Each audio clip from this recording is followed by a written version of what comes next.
apresentação da esposa, porque eu sei que muitas das vezes nós esquecemos, né? Então vou pedir aqui que a esposa fique de pé com o nome Carol. Vamos receber de Carol. Quero dizer para vocês que esse homem é uma bênção, né? Onde nós aprendemos juntos muita coisa no seminário, né? E com certeza tem uma palavra de Deus hoje para ver vocês. Amém. Quero que Léo fique à vontade. Quer tirar uma foto? Não tem problema. Já tirou? Aqui, ó. Tira que eu vou botar no nosso grupo lá, a nossa galera. Pegou? Então, Léo, fique à vontade. Deus te abençoe. Deus abençoe a sua vida em nome de Jesus. Boa noite. Estão aí? Vê. Não? Esses micro? Isso aí? Som? Não? Som. Se não funcionar é mistério. Boa noite, amados. A paz de Cristo Jesus. Você tem a paz do Senhor, diga amém. Amém. Uma honra, um privilégio poder voltar a esta casa de oração, rever os irmãos, rever aqui o meu amigo, a esposa. Como ele mesmo disse, nós estivemos juntos no ano de 2019, estivemos estudando. A verdade é que o ano de 2019 foi um ano de desconstrução. Eu creio que para ele também tenha sido. Para mim foi um ano onde destruiu muitas coisas na minha vida. Eu recebi uma incumbência do bispo. Ele disse para mim: meu filho, você vai fazer o curso de formação ministerial da Nova Vida. Eu disse para ele: por que eu? Tantos diáconos na nossa igreja em Olaria. Ele disse: porque eu quero que você faça. Então, como obediente, existiu. Para mim foi um ano fantástico, onde eu fiz grandes amizades e aprendi muito. Eu ainda tenho muito ainda do que aprender. É muito bom estar aqui. Eu trago um abraço da igreja de Olaria, da pessoa do Bispo Francisco. Normalmente, dia de culto na nossa igreja, o bispo ele não libera seus diáconos, mas eu pedi, eu clamei, eu orei, fiz jejum, como é que é, né? Conversei com ele disse: tá bom, meu filho, vai lá, abençoa o povo. Para mim é um privilégio estar aqui. Nós tivemos nesse mês de setembro, titulado como Setembro Amarelo, onde nós falamos um pouquinho sobre suicídio, onde foi lembrado, falado. E eu fiquei a me perguntar esses dias, como é que a igreja ela se comporta nesses momentos? Porque na verdade nós não temos que lembrar apenas. Tá ligado? Beleza? Obrigado. Como é que a igreja ela se posiciona com esses temas? Porque a verdade é que nós não temos que lembrar do suicídio apenas em setembro. Nós temos que estar ligados ao longo do ano, dos dias, das horas. Mas como é que a igreja ela se posiciona? O que a igreja faz para poder ajudar? Aí eu te pergunto, será que você vê a igreja como algo importante? Será que você enxerga estar nesse lugar numa quinta-feira como algo de suma importância para a sua vida? Porque já há algum tempo eu faço algumas perguntas para mim, perguntas do tipo, por exemplo, qual é a minha motivação de estar na igreja? Qual é a minha motivação de estar na igreja? Lá na igreja de Olaria eu não estou não estar pregando. Na igreja de Olaria eu estou sentado e eu estou servindo aos membros. Lá na igreja nós temos uma equipe de mídia, onde nós transmitimos os cultos, e lá está eu sentadinho, muitas das vezes passando louvor e vendo uma coisa, vendo outra. Eu costumo dizer lá na igreja o seguinte: olha, eu sou diácono para servir, não para mandar. Porque às vezes nós temos uma uma posição dentro da igreja e achamos que nós somos alguma coisa. Sempre lhe informar que nós não somos nada. Nós somos todos iguais, só recebemos mais responsabilidade para servir, nada mais. Amém.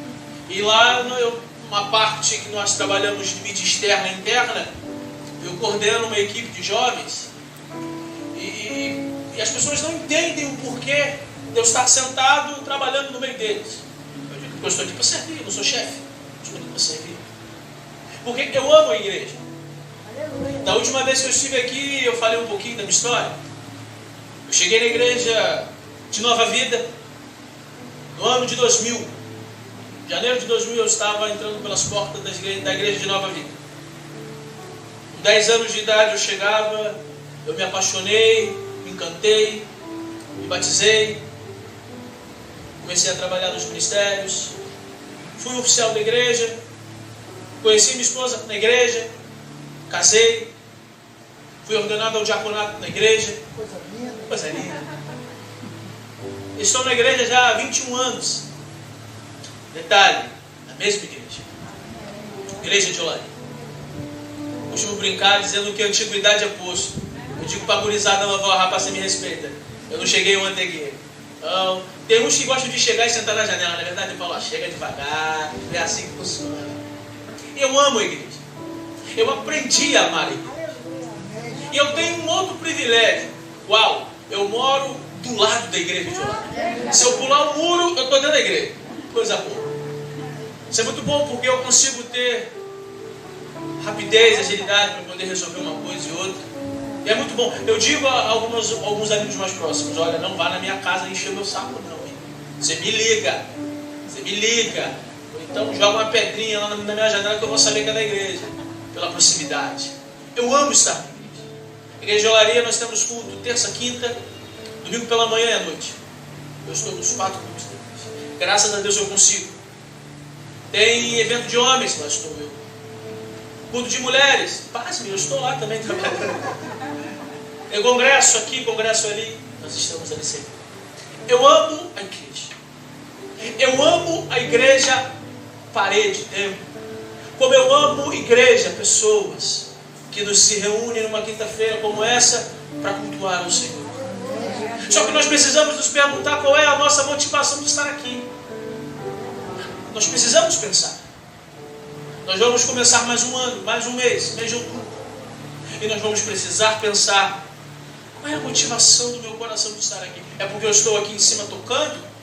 É porque não, eu vou pregar, eu vou fazer, eu vou acontecer?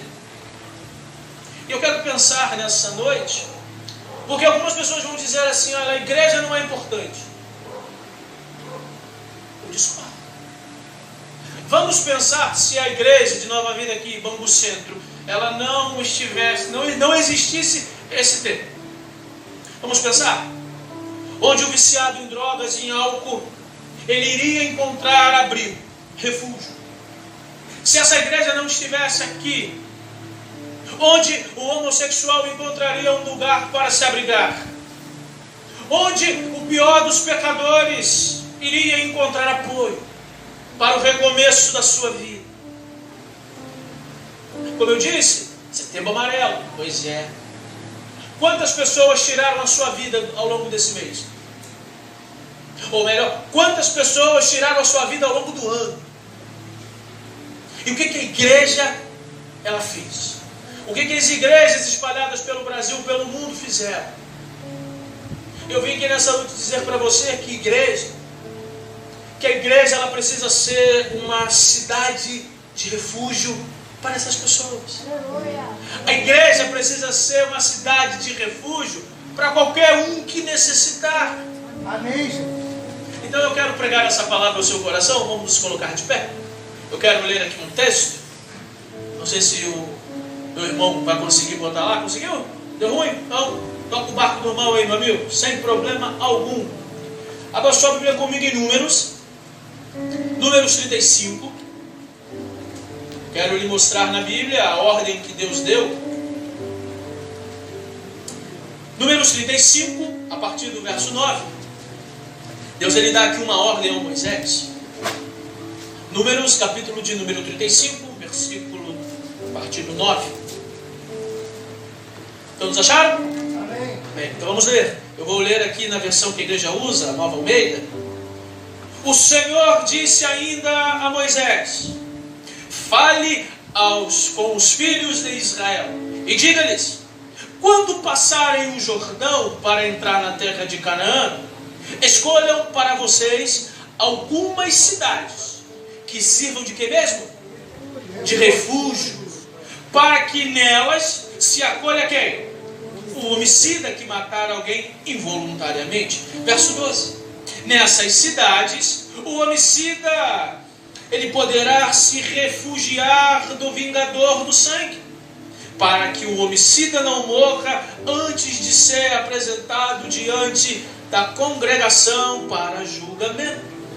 Verso 13. Essas cidades que vocês derem serão 6 cidades. Cidades de refúgio para vocês. E ele dá uma ordem no verso 14. 3 dessas cidades devem ficar deste lado do Jordão, e 3 devem ficar na terra de Canaã. Serão cidades de refúgio. Essas 6 cidades, diz o Senhor a Moisés, serão refúgio para os filhos de Israel, também para o estrangeiro e para o que se hospedar no meio deles, para que nelas se acolha aquele que matar involuntariamente. Vá ao Novo Testamento, por favor, Mateus 16. Mateus 16, 13, um texto muito conhecido. Mateus 16, 13.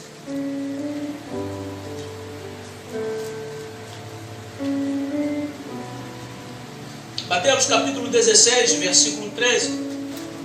Diz o texto: indo Jesus para a região de Cesareia de Filipe, perguntou aos seus discípulos: quem os outros dizem que é o Filho do Homem? E eles responderam: uns dizem que é João Batista, outros Elias, e outros dizem que é Jeremias ou um dos profetas. Verso 15. Ao que Jesus perguntou: e vocês? Quem dizem que eu sou? Respondendo Simão Pedro disse: o Senhor é o Cristo, o Filho do Deus vivo. Então Jesus lhe disse: bem-aventurado, feliz é você, Simão Barjonas, porque não foi carne e sangue que revelou isso a você, mas meu Pai que está nos céus. Também lhe digo que você é Pedro, e sobre esta pedra, ou seja, sobre essa afirmação, edificarei a minha igreja, e as portas do inferno não prevalecerão contra ela. Graças a Deus. Feche seus olhos. Pai, fala conosco. Nós queremos ser conhecidos nessa noite pela tua palavra. Que não seja a minha voz a ser falada e ouvida, mas sim a tua doce voz a ser ouvida nesta noite. Que eu possa diminuir, que tu cresça. Toda honra, toda glória seja dada somente ao Senhor. Nós precisamos ouvir a tua voz. Então fala, porque os teus servos reunidos nessa noite, eles ouvem. E essa é a oração que fazemos em nome de Jesus, e que todos digam amém. Podemos nos assentar, queridos. Eu inicio essa mensagem nessa noite afirmando e dizendo a você sobre o amor que eu tenho por ela. Eu a amo e eu a amo muito. Na verdade dela é todo o meu amor. A ela eu tenho dado o meu tempo, eu tenho dado a minha força, a ela eu tenho dado todo o meu dinheiro. E eu já estou casado com ela há 21 anos e eu não consigo passar um só dia sem pensar nela. E a cada dia eu a vejo mais bonita. E eu não estou me referindo à minha esposa, hein? Eu estou me referindo à igreja do Senhor Jesus Cristo. Eu estou declarando o meu amor pela noiva do Cordeiro. Eu amo a igreja do Senhor Jesus Cristo. E eu tenho dado à igreja toda a minha força. Dei a minha adolescência, tenho dado a minha juventude. E eu tenho investido, e eu tenho doado e dedicado tudo isso, esses anos da minha vida, dentro da igreja do Senhor Jesus Cristo. Amém. Eu dou a ela a minha fé, a ela a minha força, dou a ela o meu tempo, e na verdade dei e tenho dado à igreja a minha vida. Amém. E apesar de tudo o que nós vemos de ruim na internet, do que estão fazendo com a Santa Igreja, eu a vejo mais bonita. Eu ainda a vejo forte. E quando nós ouvimos os teólogos, eles vão dividir a igreja em duas categorias. Eles dividiram a igreja na categoria triunfante e na categoria militante. Quem faz parte da igreja triunfante? Fazem parte da igreja triunfante aqueles que não estão mais conosco, aqueles que já partiram para o Senhor, que combateram o bom combate, guardaram a fé, a carreira e voltaram para casa. Esses fazem parte da igreja triunfante. Amém. E nós que estamos vivos, nós fazemos parte da igreja militante. Mas tanto uma quanto a outra são gloriosas. Amém. Quem nós somos? Lhe respondo: nós somos pedras espirituais. Nós fomos tirados, arrancados, extraídos da pedreira deste mundo. Quem éramos nós? Paulo vai dizer quem éramos nós. Paulo vai dizer em Romanos 5,10 que nós éramos inimigos de Deus. Nós éramos, como diz Efésios 2,12, nós éramos estranhos às alianças da promessa. Nós não queríamos saber de Deus. Nós não queríamos saber da sua casa, da sua presença, da sua palavra. Nós éramos e nós transgredíamos as leis do Senhor. Porém um dia Deus enviou Jesus Cristo, e lá na cruz do Calvário, Jesus recebeu toda a penalidade que era nossa, toda a culpa que estava sobre nós. Ele levou sobre si. A graça de Deus, a graça dele alcançou a cada um de nós, e nós fomos transformados em pedras vivas. Nós somos a igreja do Senhor Jesus. Nós pertencemos à igreja do Senhor Jesus. E a igreja, ela tem um dono. Jesus Cristo, Ele é o dono da igreja. Ele é o dono da igreja. E Jesus, Ele determinou e estabeleceu um propósito para a sua igreja. Deus criou e estabeleceu a igreja pertence a Ele. E Jesus, ouça bem, Ele estabeleceu um propósito para a sua igreja. A igreja ela foi chamada para demonstrar louvor e adoração pelo noivo. A igreja, ela é gloriosa por causa da graça. Ela é gloriosa por causa do seu propósito. E nós que estamos aqui nessa noite, e você que vai nos assistir através dessa mensagem no YouTube, nós deveríamos nos gloriar, nós deveríamos regozijar, e nós deveríamos amar a igreja do Senhor. Amém. E por que nós deveríamos? Porque Jeová Deus, Ele ama a igreja. Só que nós sabemos que Satanás, ele odeia a igreja. Ele odeia a igreja e ele odeia fervorosamente. Mas por que Satanás odeia a igreja? Simples. Porque Satanás, ele perdeu a igreja. Opa, como assim? Vou lhe explicar. Satanás, ele perdeu os membros da igreja. Basta que nós olhemos para o nosso passado. Eu não nasci num lar evangélico. Eu venho de uma família espírita, onde todos achavam que eu iria seguir aquela fé, que eu iria professar aquela fé. E um dia eu chego na igreja e me apaixono por Cristo. Pois é, eu não nasci num lar evangélico, como muitos dos irmãos não nasceram. Nós pertencíamos ao mundo. Nós pertencíamos ao reino das trevas. Nós pertencíamos ao Satanás. Quase todos os membros das igrejas serviam ao inferno, serviam a Satanás. Porém um dia Jesus Cristo, Ele invadiu o inferno e resgatou a cada um de nós.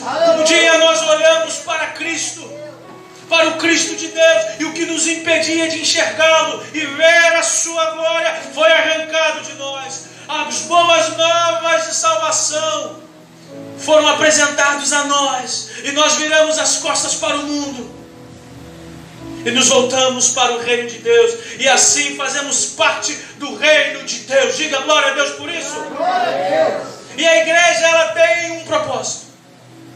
A igreja, ela tem um propósito.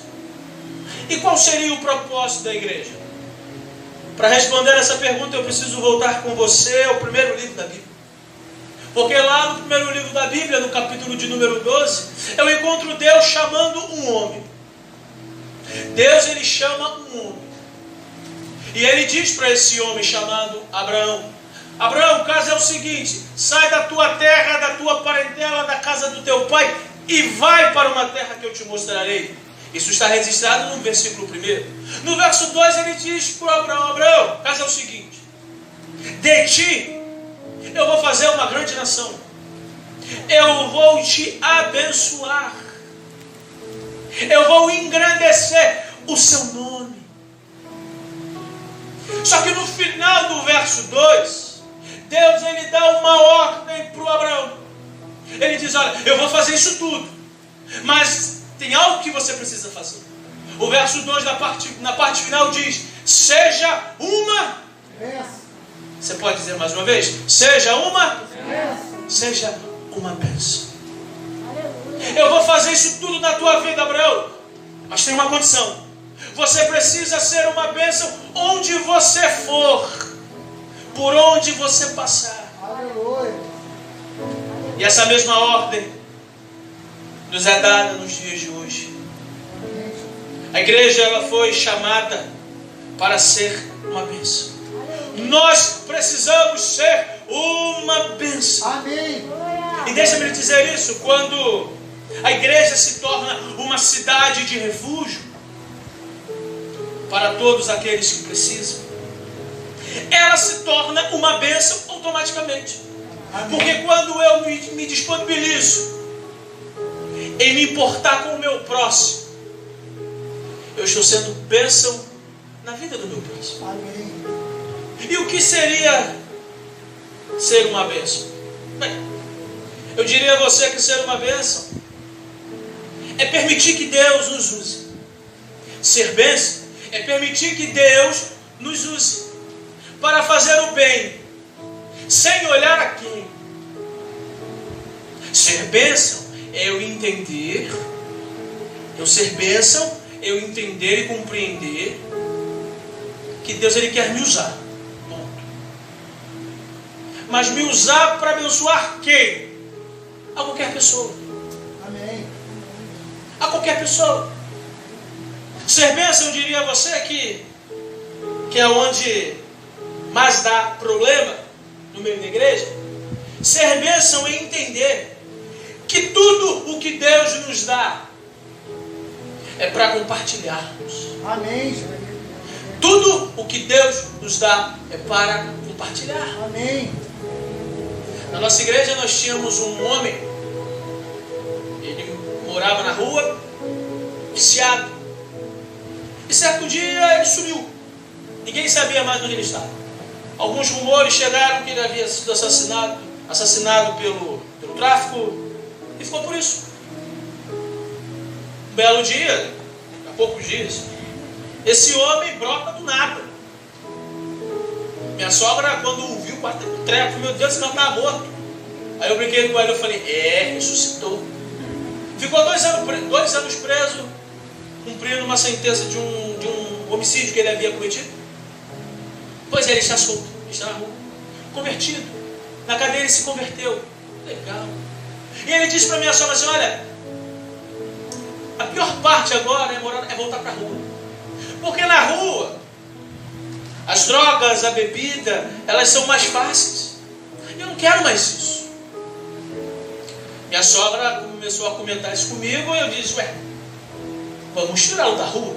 Mas como assim não tirá-lo da rua? Simples. Vamos alugar, vamos ver um espaço, uma casa, uma kitnet, um quarto que seja. Vamos alugar e botar ele. Mas isso demanda dinheiro. Falei: simples. Tinha uma outra pessoa na mesa. Eu disse: fulano pode arrumar um emprego para ele? Simples. É muito prático. A minha esposa diz que eu sou muito prático e eu às vezes não sei noção. Mas fazer o quê?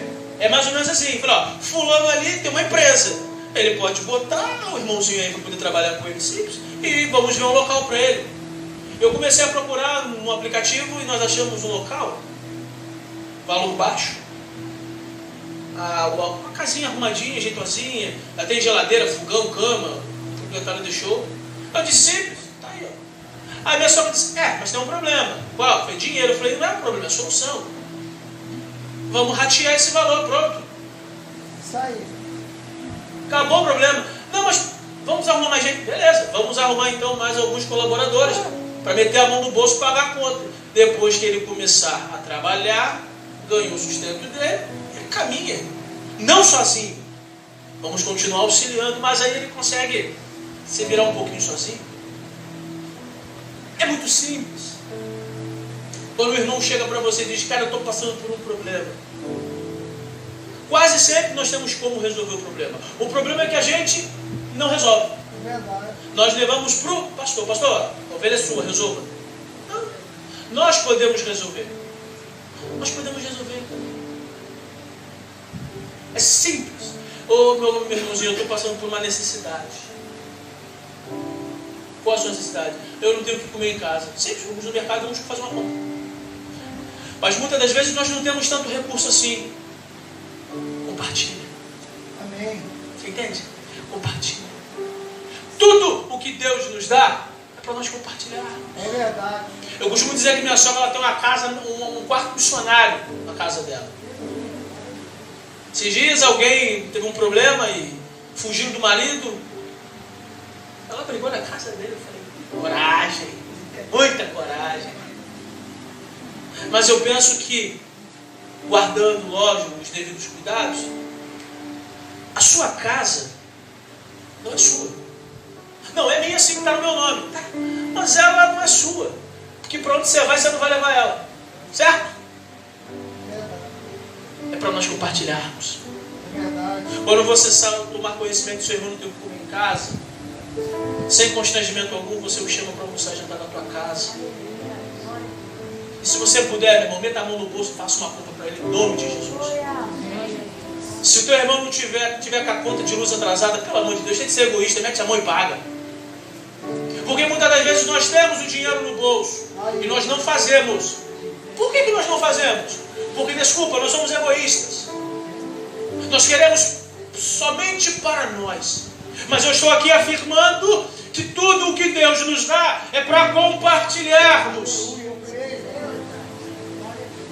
Só que uma pergunta me brotou no coração quando eu estava apontando essa mensagem. A pergunta é a seguinte: como é que a igreja pode cumprir o seu propósito? De ser uma bênção, de ser uma cidade de refúgio. Simples. Para essa pergunta eu tenho algumas poucas respostas. E a primeira resposta que eu tenho para essa pergunta é sendo misericordiosa. Como é que é o negócio aí? Exatamente isso. Para eu ser um refúgio para quem precisa, para eu ser bênção na vida do meu próximo, eu preciso ser misericordioso. Amém. Misericordioso.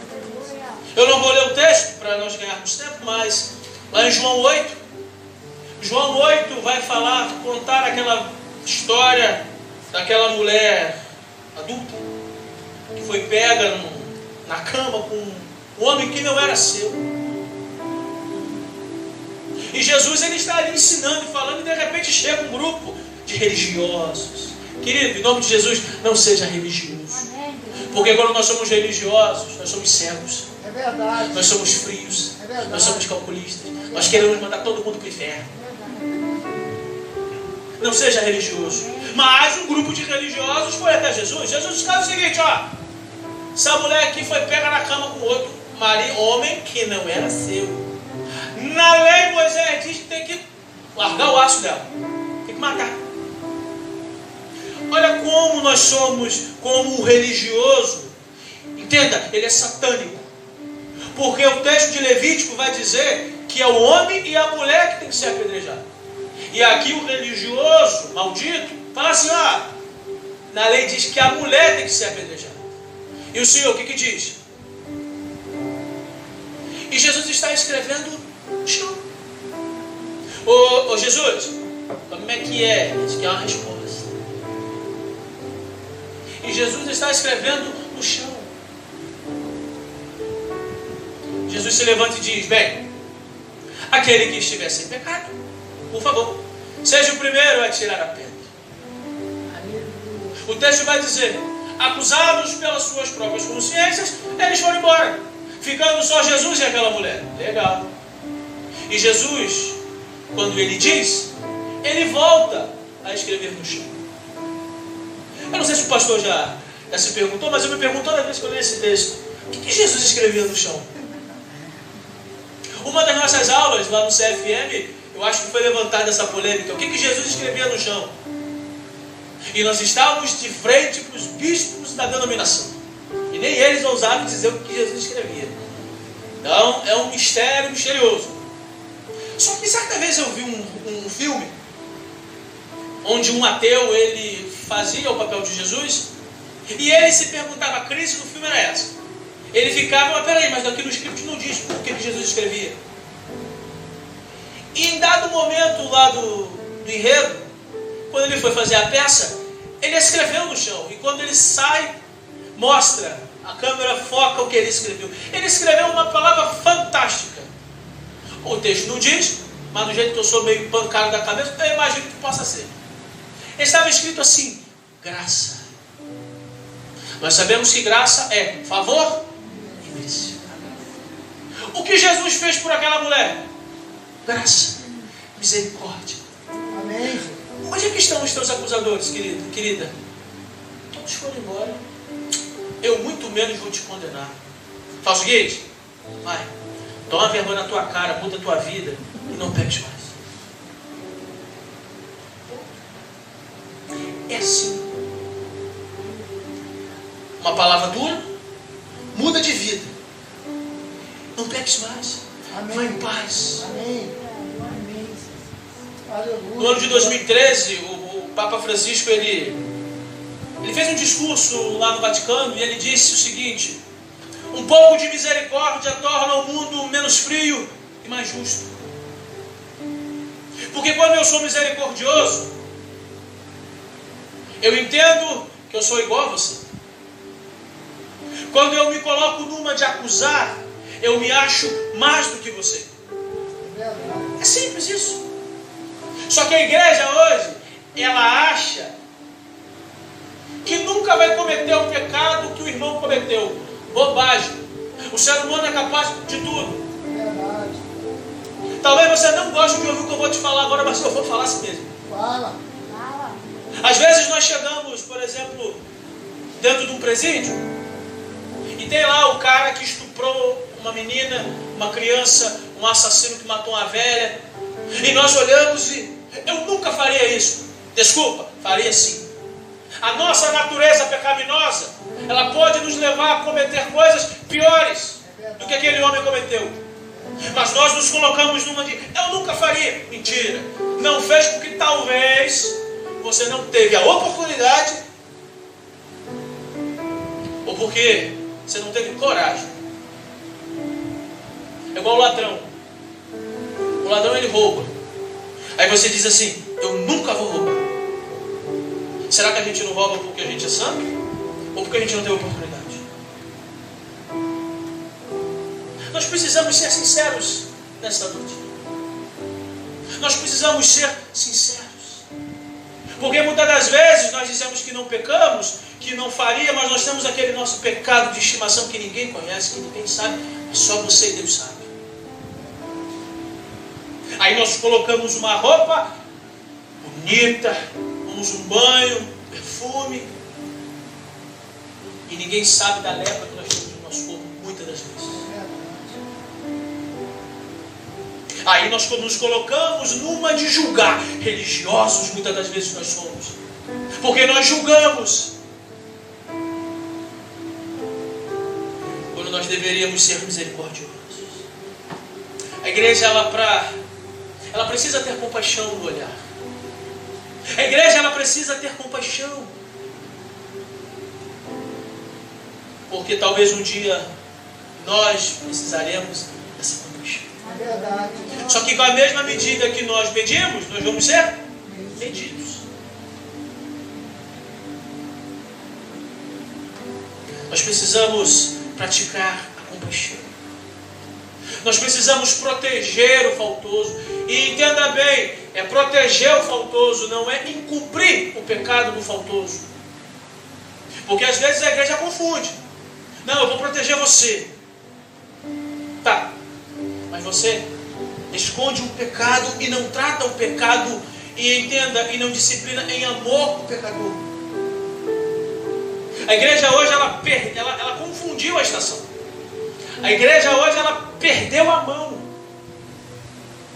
Às vezes nós queremos proteger o pecador e nós protegemos o seu pecado. E nós não condenamos o pecado, nós não praticamos a disciplina que é bíblica no arraial, nós não praticamos a disciplina eclesiástica e desculpa, a igreja vira uma bagunça. Eu sei do que eu estou falando. Eu não estou aqui jogando a conversa fora, eu sei do que eu estou falando. A coisa tomou uma proporção que hoje ninguém faz vista grossa, quando na verdade, para que haja algo centrado no meio do povo de Deus, às vezes nós precisamos ser puros, proteger, mas coibir o pecado. Aleluia. Seja misericordioso, meu irmão. Amém. Seja misericordiosa, meu irmão. Glória a Deus. Segunda resposta para essa pergunta, como a igreja pode ser uma cidade de refúgio, uma bênção. Ser um carregador de marca. Eu quero ler esse texto com você, Marcos 2, porque eu gosto muito desse capítulo 2 de Marcos. Marcos 2, a partir do verso 1. Dias depois, Jesus entrou de novo em Cafarnaum e logo se ouviu dizer que ele estava em casa. Muitos se reuniram ali, a ponto de não haver lugar nem mesmo junto à porta. Reuniram-se ali a ponto de não haver lugar nem mesmo junto à porta. E Jesus anunciava-lhes palavra. Trouxeram-lhe então um paralítico carregado por 4 homens. E não podendo aproximar-se de Jesus por causa da multidão, removeram o telhado ao ponto correspondente ao que Jesus se encontrava. E pela abertura, desceram o leito em que o paralítico estava deitado. Vendo-lhes a fé, Jesus disse ao paralítico: filho, os teus pecados estão perdoados. Verso 12. Ele se levantou e no mesmo instante, pegando o leito, retirou-se à vista de todos, a ponto de todos admirarem e darem glória a Deus, dizendo: jamais vimos coisa assim. Glória a Deus. Aleluia. Glória a Deus. Para sermos uma cidade de refúgio, para a igreja ser bênção, nós vamos precisar carregar maca. Amém, Jesus. Carregar maca. Porque aí fora existem muitas pessoas que precisam de ajuda. Existem muitas pessoas aí fora que estão paralíticas espiritualmente. É verdade. E nós, como igreja, como pedras vivas, como um corpo vivo e pulsante, nós precisamos olhar para o lado. Nós precisamos olhar para o lado. Amém, Jesus. Porque muitas das vezes nós entramos por essas portas para pedir, para cantar aquela música: mestre, eu preciso de um milagre. Só que nós pensamos dessa forma e nós não olhamos para o lado. Nessa história aqui de Marcos 2, era exatamente isso que estava acontecendo. A casa estava lotada, não tinha lugar nem junto à porta, diz o texto.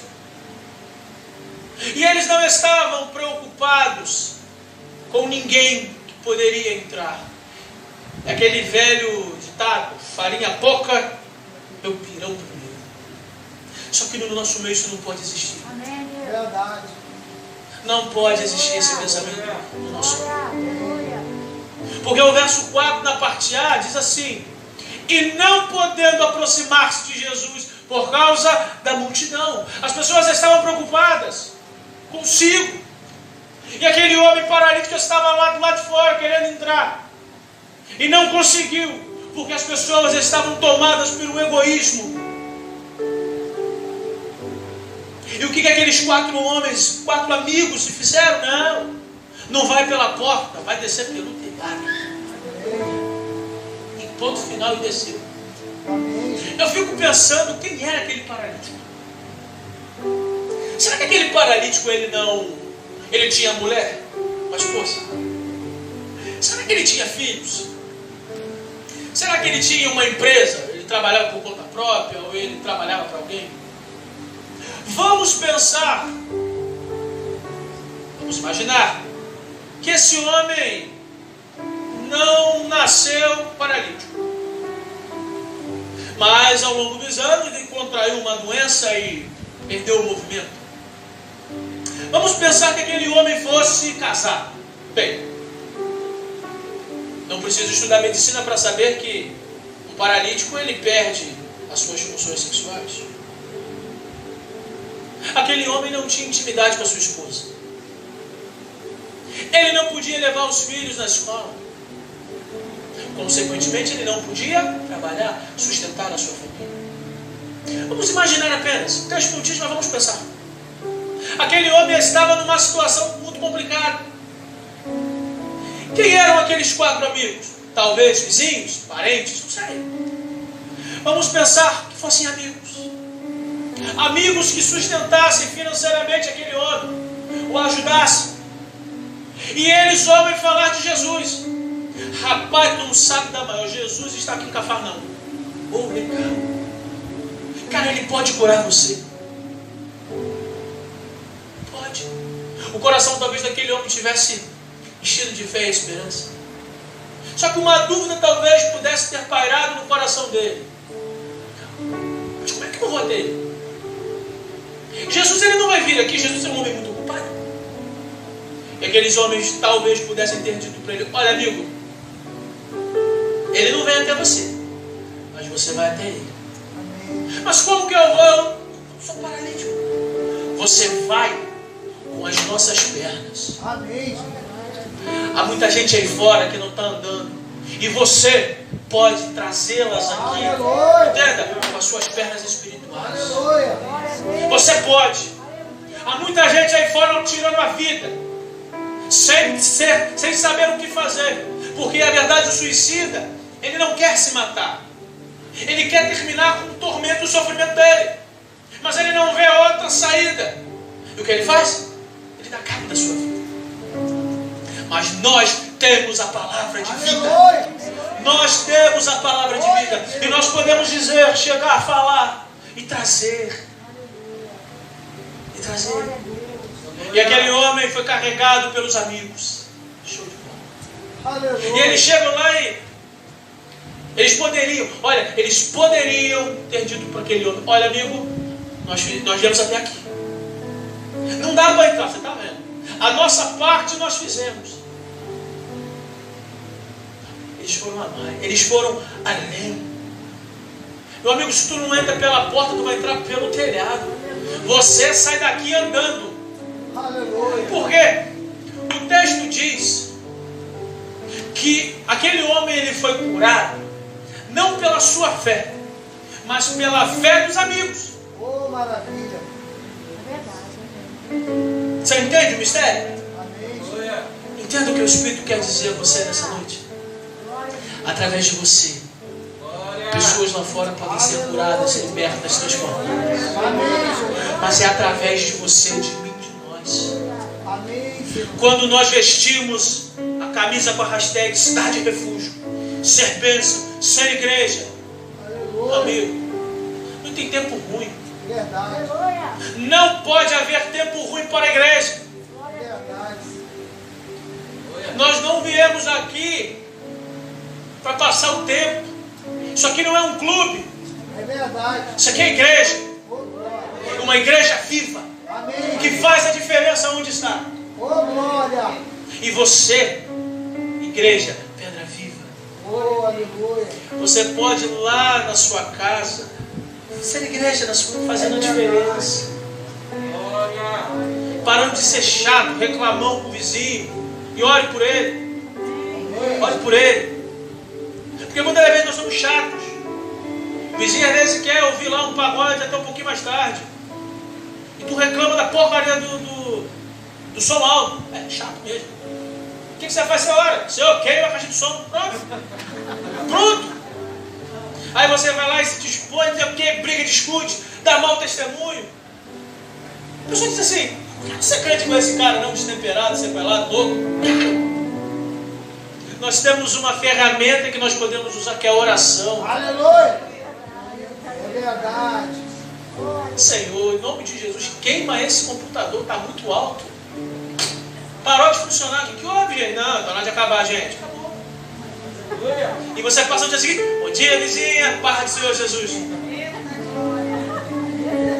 Não tive nada com isso. Mas nós queremos ir para o embate, nós queremos. Algumas pessoas, no dia que morrer, vai ser um caixão para o corpo, outro para a língua. Ih, meu Deus. Porque a gente fala demais e vai, fala. Ô, Senhor, é misericórdia. Cadê o bom testemunho? Nós perdemos aquela pessoa. Nós somos chamados para ser carregadores de marca. Aleluia. Glória. Eu preciso me importar com o seu problema. Eu vi, não sei se vocês conhecem o pastor Douglas Gonçalves, mas ele disse algo essa semana, no vídeo dele, que eu fiquei assim: rapaz, mas é isso mesmo. A igreja, ela precisa ser igual um purê de batata. Quando eu leio purê de batata, unido, uma coisa só. Não existe a parte rica do purê e nem a parte pobre. É tudo uma coisa só. A igreja é isso. É isso, exatamente isso. Porque aí quando você chora, eu choro junto. Quando você sofre, eu sofro junto. Amém. Quando tu está bem fazendo aquele churrasco, aquela picanha maturada com os Deus, a gente está junto também. Não é só na parte ruim, tem que ser na parte boa também. A gente está junto. Quando você perde um ente querido seu, eu vou lá chorar contigo. Eu já disse aqui, eu acho que da outra vez que eu vim aqui, o local que eu mais gosto de pregar, vou dizer onde é, dentro do cemitério. Cara, você é louco? Não. Sabe por quê? Porque é lá que as pessoas estão precisando de um ombro. É lá, no cemitério. Você está enterrando um pai, a mãe, um filho. Início do ano, eu perdi minha única prima, 28 anos de idade. Filha única do meu tio. E meu tio disse: eu nunca vou ser avô. Eu disse: menino, curte as minhas filhas. Daí minha filha, curte as meninas, tudo certo. É avô. E eu ensino as minhas filhas a chamá-los de avô, de avô. Mas perdeu uma filha, 28 anos, uma vida pela frente. O que você diz para uma mãe dessa, para um pai desse? Ah, você chora.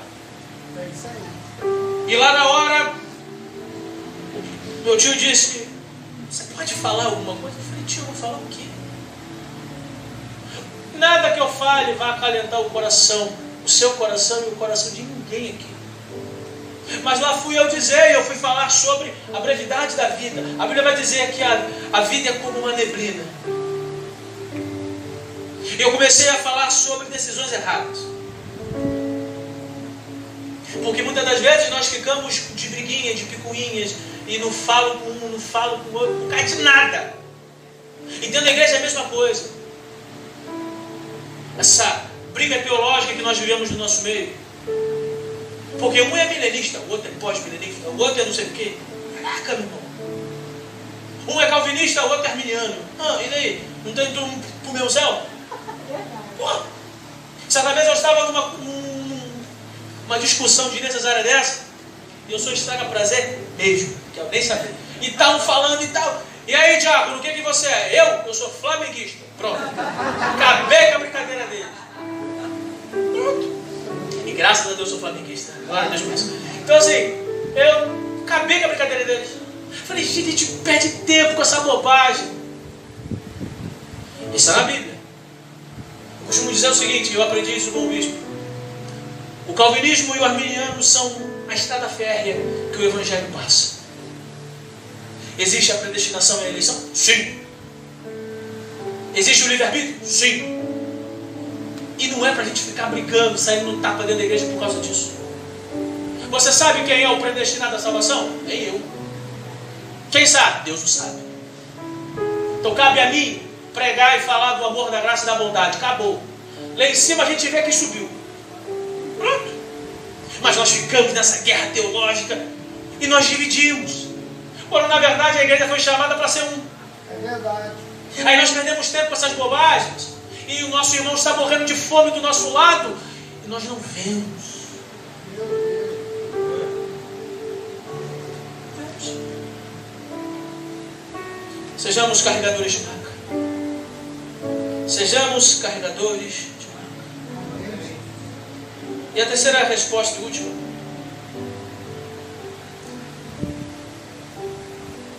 Essa aqui vai ser projetada aí, ó, sendo unida. A igreja foi chamada para ser um. E entenda a unidade. Não é nós estarmos juntos, unidos aqui. Mas como eu disse anteriormente, como um purê. É todo mundo junto e misturado. Amém. É todo mundo junto. Uma igreja menor, você consegue ter mais comunhão, coinonia com todo mundo. Às vezes numa igreja grande você não consegue conhecer todo mundo. Mas Deus te plantou aqui. Com que propósito e finalidade? Para você ser um com essa pessoa que está do seu lado. Amém. Pô, mas ele é chata pra caraca, tu também é. Ah, ele é insuportável. Às vezes todos nós somos suportáveis. Essa aqui é a verdade. Eu costumo dizer que tem dia que nem eu me suporto. Eu digo para minha esposa que em nome de Jesus, pega essas crianças, joga a bombinha do nicho e some. Ah, porque eu não estou me aguentando. Vocês não são obrigados a aguentar o meu mau humor, meu mau hálito. Porque às vezes a pressão da vida faz isso com a gente. Tu não está afim. E eu sou assim, quando eu não estou afim, eu digo, mulher, não, Jesus, vai dar um passeio. Me deixa sozinho. Eu digo, Senhor, me dá graça, porque nem eu estou me aguentando. Daqui a pouco isso passa. E a gente toca a vida. Mas muitas das vezes nós não suportamos. Nós ficamos, não, eu não vou ter comunhão com o fulano, por que não? Por que não? Às vezes a pessoa, você olha de longe, ela é uma coisa. Quando você se aproxima, é legalzinha, é jeitosinha, gente boa. Quando eu comecei no CFM, eu me sentava do lado oposto do pastor Anderson. Eu olhava para esse homem e falava assim, cara, com a cara de invocado, meu irmão. Eu fiquei pensando, que mulher desse cara aguenta um desse? Fazia umas colocações um pouco duras dentro da sala. Eu falava assim, ah, meu Deus do céu. Cara chato. Sou apaixonado por esse homem. Gente de melhor qualidade. Só tem cara velha, né? Pronto. Como muitas das vezes as pessoas dizem assim, o diácono tem uma cara invocada, minha só cara, irmã. Convive comigo, chega mais perto que você vai ver. Gente boa. Mas quando eu tenho que falar as verdades, eu não mando recado. Eu chego aqui, ô meu irmãozinho, está errado, ponto final. Eu disse para alguém, eu não. O Espírito Santo mandou dizer para alguém há um tempo atrás, se você quiser que isso aqui aconteça na sua vida, faça isso aqui, mas é para fazer agora. A pessoa não ouviu, ela endureceu o coração e aconteceu. Eu disse para minha esposa, pior que eu avisei. E está tomando decisões erradas, dando cabeçada atrás de cabeçada. E não adianta você falar. Eu disse para minha esposa, não fale mais nada. Não é tempo de falar nada, é tempo de orar. Deixa a coisa acontecer. Deixa ela quebrar a cara. Vai fazer muito bem para ela. Que isso? Às vezes no amor de Cristo nós temos que dizer para o irmão assim, irmão, você quer quebrar a cara? Vai lá. Quando tu voltar, eu vou estar aqui te esperando para ajudar a limpar o sangue no teu rosto. Porque a gente quer proteger. O bispo usa uma frase que diz que quem ama muito não protege demais. Deixa quebrar a cara. Vai fazer bem. De repente lá no deserto que ela plantou, ela vai ter um encontro real e verdadeiro com o Senhor. É verdade. Deus tem seus caminhos na tormenta, meu irmão. Então, quieta o coração. Mas a igreja ela foi chamada para ser para ser unida. Lá no texto de Atos dos Apóstolos 3, vai mostrar um paralítico. Um paralítico na porta do templo. E ele esmolava. O texto está aí, vamos lá então. Pedro e João estavam dirigindo ao templo para a oração das 3 horas da tarde. estava sendo levado um homem, coxo de nascença, que diariamente era colocado à porta do templo chamada Formosa para pedir o que mesmo? Esmolas. Quando ele viu Pedro e João que iam entrar no templo, pediu que lhe dessem uma esmola. Verso 4. Pedro, fitando-o, juntamente com João, disse: olhe para nós. Verso 5. Então ele os olhava atentamente, esperando receber alguma coisa. Pedro, porém, lhe disse: não possuo nem prata nem ouro, mas o que eu tenho, isso lhe dou. Em nome de Jesus Cristo Nazareno, levante-se e ande. Verso 7. E pegando-o pela mão direita do homem, ajudou-o a se levantar. E imediatamente os pés e os tornozelos se firmaram. Verso 8. E dando um salto, ficou em pé. Começou a andar e entrou com eles no templo, pulando e louvando a Deus. Verso 9. Todo o povo viu o homem andando e louvando a Deus. E o que me chama a atenção nesse versículo, nesse texto, é a atitude do Pedro. Porque Pedro ele vai dizer: olhe para nós.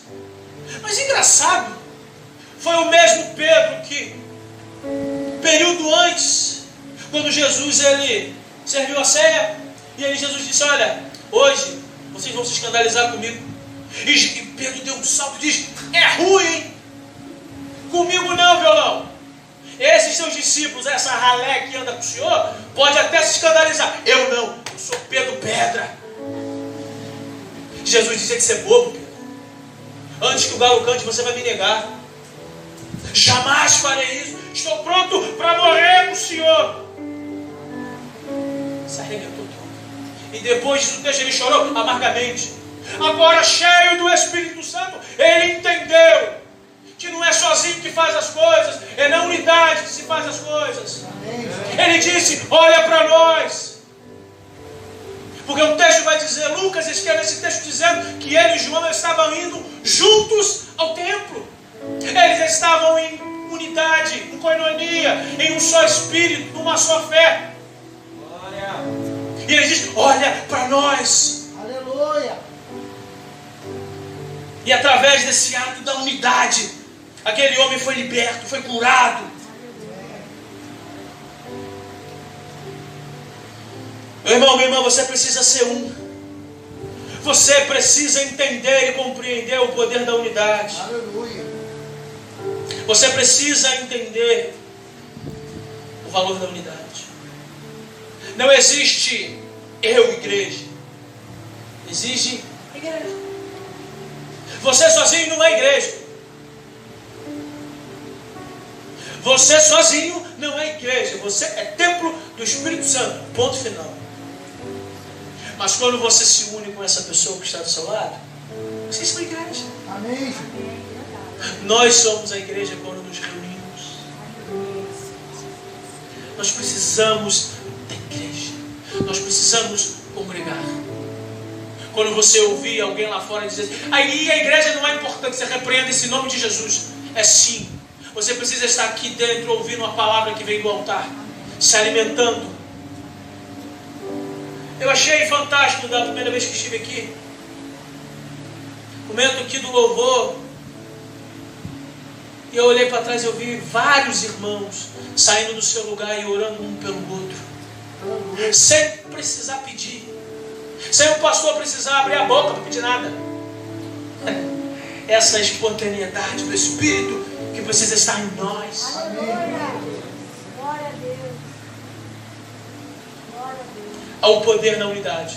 É verdade. O Salmo 133, o salmista Davi, ele diz algo muito interessante para ser projetado aí.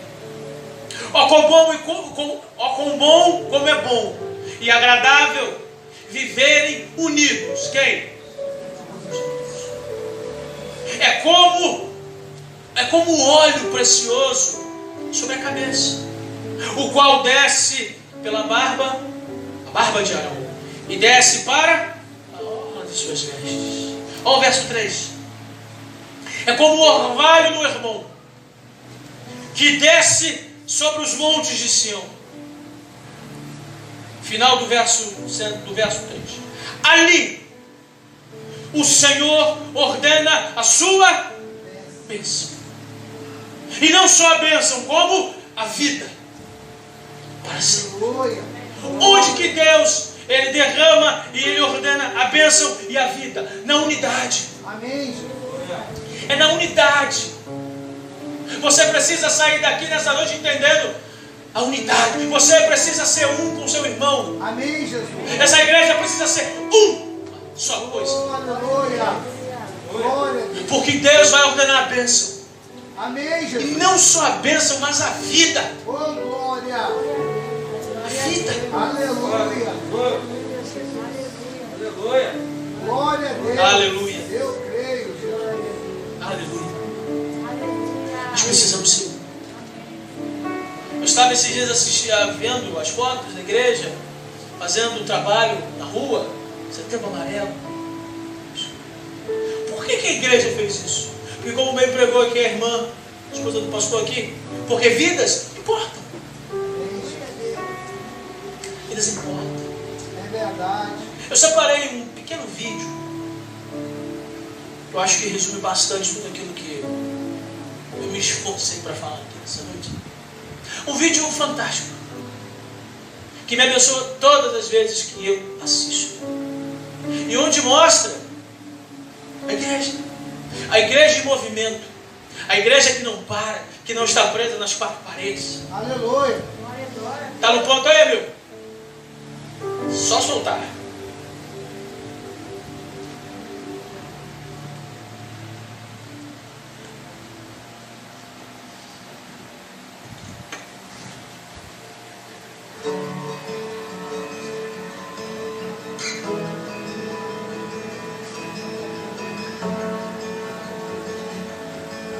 Você acha que aí dentro aí, tipo, você vai receber tipo, uma verdadeira alegria, uma parada maneira, uma parada que vai te fazer feliz? Pô, depende. Qual a dica que você daria assim, pro pessoal assim, que está acompanhando a gente no canal? Onde a gente poderia assim, ir em um lugar, você que é jovem, adolescente, tem quantos anos hoje? Você tem 20 anos, onde você acha que a gente encontraria hoje a verdadeira alegria? Assim, onde você acha que a gente encontraria? Na igreja. Acho que a gente vem para encontrar irmão, um lugar que você vai se sentir bem. O que você indicaria, tudo isso que vocês estão vivendo, experimentando aqui, como tipo, uma verdadeira alegria, uma coisa que você vai experimentar e vai ter paz, você indicaria para todos viverem isso aqui? Eu acho que, tipo assim, todo mundo vive isso, porque não adianta falar, é errado, lá.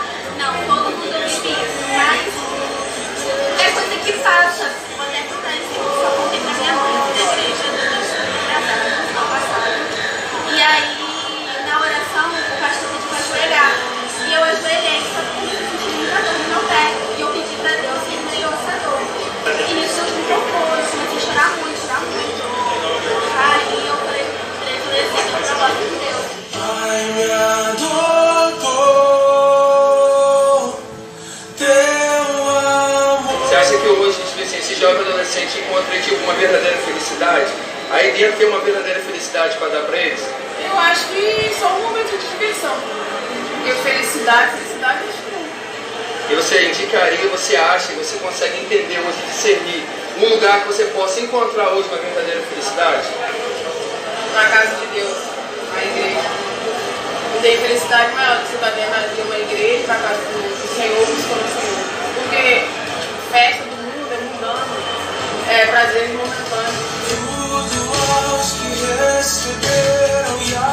Quando cheguei, encontrei uns amigos meus aqui, eu me assustei bastante. Por que eles estão vindo aqui? Eu sei que eles não são daqui, o que eles estão fazendo aqui? E eles me lembraram que eu também não sou daqui. E eu estou no lugar errado.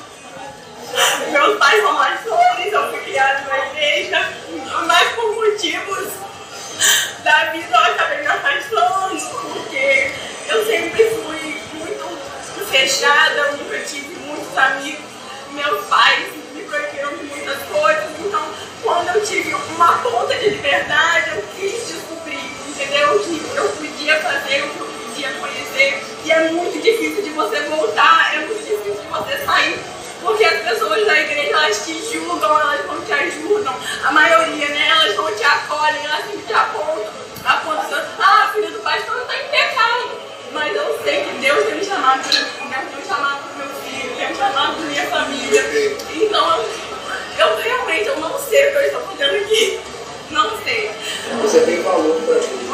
que até mesmo todo esse propósito que está aqui, ele ficou só pela sua vida.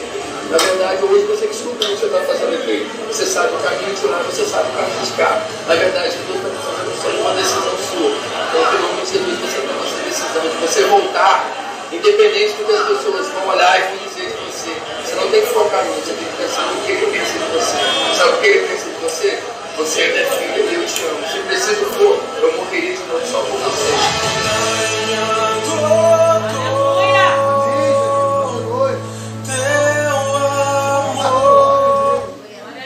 Pois é.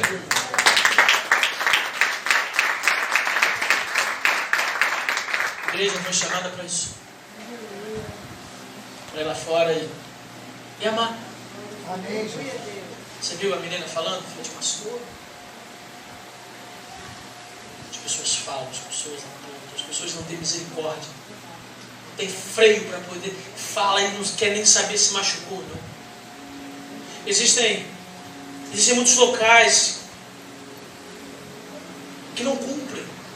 Muitas igrejas, muitas placas que estão abertas, mas não cumprem o seu chamado. Queria chamar aqui o Ministério de Louvor para eu ganhar tempo. Nós precisamos entender a importância do outro na nossa vida. Por exemplo, quando nós tocamos em algo, nós deixamos as nossas impressões digitais. Quando nós tocamos a vida das pessoas, nós deixamos a nossa identidade. A vida ela é boa quando você está feliz. Mas a vida se torna muito melhor quando as outras pessoas estão felizes por causa de nós. Na natureza nada vive para si. Os rios, eles não bebem da sua própria água. As árvores não comem dos seus próprios frutos. O sol, ele não brilha para si mesmo. As flores, elas não espalham o seu aroma, a sua fragrância para si. Jesus, ele não se sacrificou por si mesmo, mas por nós. Viver para os outros é uma regra da natureza. Todos nós nascemos com uma finalidade: ajudarmos aos outros. Nós cantamos na igreja, os reinos se abalam, os povos se curvam, as bocas se abrem, para dizer que tu és o rei, o Senhor e tal. E o poeta, ele define o que é o reino de Deus. O reino é sempre eterno. Ele é firmado no alicerce da misericórdia, da justiça, da igualdade, da bondade, da fidelidade. E quando a igreja se comporta nesses pilares, a igreja adora ao seu rei. Que nessa noite você possa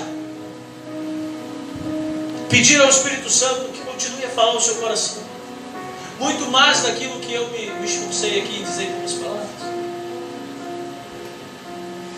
Setembro está indo embora, outubro está chegando. As pessoas lá fora estão morrendo e indo para o inferno. Nós podemos fazer alguma coisa. Vamos nos colocar de pé.